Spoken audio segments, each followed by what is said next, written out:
شهر رمضان الذي أنزل فيه القرآن.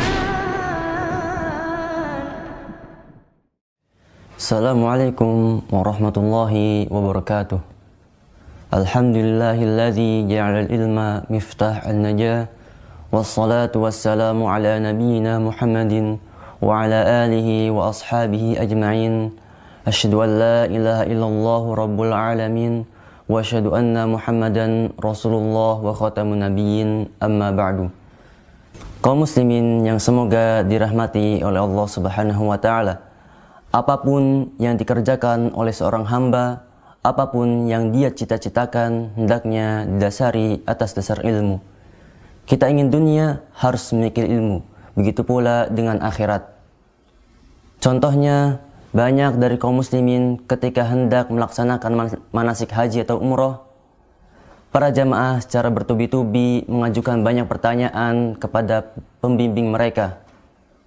Hampir semua permasalahan yang mereka jumpai selalu dikonsultasikan kepada pembimbing. Jawabannya hanya ada dua kemungkinan. Yang pertama, mereka khawatir jangan sampai amalan mereka yang mereka lakukan di kemudian hari tidak diterima oleh Allah Subhanahu wa taala. Atau bisa jadi yang kedua, mereka khawatir jangan sampai melakukan hal-hal yang diharamkan oleh Allah Subhanahu wa taala yang menyebabkan mereka membayar denda. Ya, begitulah gambaran semangat seorang terhadap ilmu ketika hendak melaksanakan suatu ibadah. Sikap ini terbentuk disebabkan kekhawatiran mereka karena takut ibadahnya tidak diterima oleh Allah Subhanahu wa taala. Mereka sadar telah menghabiskan banyak biaya dan tenaga sehingga sangat disayangkan ketika melakukan ibadah yang sangat mahal ini ternyata tidak menghasilkan apapun bagi dirinya. Lalu pernahkah perasaan ini hadir dalam diri kita dalam setiap melaksanakan suatu ibadah? Atau malah sebaliknya, justru kita malah menganggap enteng setiap amalan sehingga tidak peduli pada pondasi ilmunya? Inilah yang penting kita renungkan para penonton sekalian, semangat untuk mendasari sebuah amalan dengan ilmu, karena merupakan cerminan seorang terhadap kesempurnaan amal. Tapi sayangnya banyak dari kita yang kurang memperdulikan landasan ilmu dalam sebuah amalan yang sifatnya rutinitas. Jarang kita mendapati seorang ketika hendak melaksanakan sebuah amalan seperti sholat misalnya, kemudian dia berusaha mencari tahu apakah setiap gerakan atau bacaan yang ia ucapkan apakah ada ilmunya, atau ini hanya anggapan semata, toh yang penting kita melakukan kewajiban kita sebagai hamba, atau ajaran ustadznya yang dianggapnya sudah maksum. Karena mungkin sholat yang selama ini ia kerjakan ternyata tidak sesuai ilmu yang diajarkan baginda Nabi SAW. Makanya kita dituntut terlebih dahulu sebelum kita melakukan sebuah amalan, hendaknya diawali dengan ilmu. Al-Imam Ibnu Qayyim rahimahullah pernah berkata, perkataan dan perbuatan tidak dibenarkan sampai ia mengetahui landasan ilmu.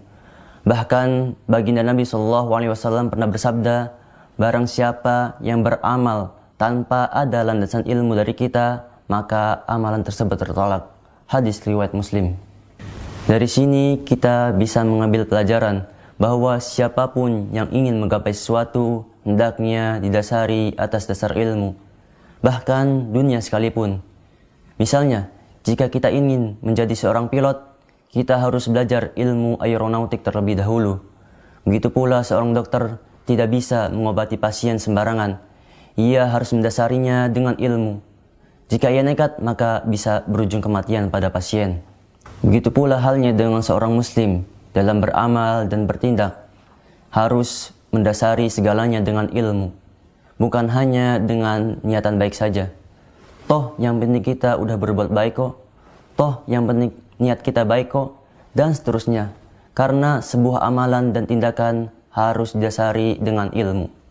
Jangan sampai kita menjadi orang yang didoakan oleh kaum muslimin ketika membaca surat Al-Fatihah dalam salatnya yang berbunyi, ihdinas siratal mustaqim siratal ladzina an'amta 'alaihim ghairil maghdubi 'alaihim waladdallin. Tunjukkanlah kami ke jalan yang lurus, yaitu jalan orang yang Engkau beri nikmat, dan bukan jalan orang yang Engkau murkai, dan bukan pula jalan orang-orang yang tersesat. Siapakah mereka orang-orang yang tersesat? Tentu mereka adalah orang-orang yang beramal tapi tidak mendasarinya dengan ilmu, sehingga bergelimang dalam kesesatan. Semoga pembahasan kali ini bisa memotivasi kita agar terus semangat belajar ilmu agama demi kesempurnaan ibadah kita. Dan semoga Allah Subhanahu wa taala menerima ibadah kita yang dahulu ataupun yang akan datang. Amin ya rabbal alamin. Wa sallallahu ala nabiyyina Muhammadin wa ala alihi wa sahbihi wasallam. Wassalamualaikum warahmatullahi wabarakatuh.